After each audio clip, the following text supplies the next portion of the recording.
Hi everyone, welcome back to Neelma vlogs 06. ఈరోజు recipe ఏంటంటే రవ్వ దోశ అండి.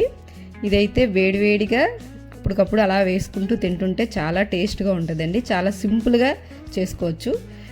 దీనికోసం అయితే కప్పున్నర రవ్వ తీసుకోవాలి, గోధుమ రవ్వ, కప్పు వరిపిండి, కప్పు మైదా తీసుకోవాలి. అంతేనండి.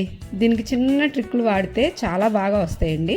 మనం అది రవ్వ కలుపుకున్న తర్వాత, పిండిని కలుపుకున్న తర్వాత హాఫ్ అన్ అవర్ దాన్ని అలా నానబెట్టి ఉంచితే చాలా బాగా వస్తుందండి. వేసిన తర్వాత పెనాన్ని కూడా, దోశ వేసిన తర్వాత పెనాన్ని కూడా మనం అలా తిప్పుతూ కాల్చాలి, సిమ్లో పెట్టుకుంటూ కాల్చాలండి.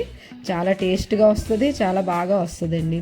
ఇవ్వండి, మా పాపకైతే వేడివేడి రవ్వ దోశ ఇస్తే చాలా తింటూ ఎంజాయ్ చేసిందండి. చాలా బాగుంది మమ్మీ అని. మీరు కూడా ఒకసారి ట్రై చేసి చూడండి, చాలా బాగా వస్తుంది. నేనైతే ప్లెయిన్ రవ్వ దోశ వేసాను, ఉల్లిపాయ రవ్వ దోశ కూడా వేసానండి.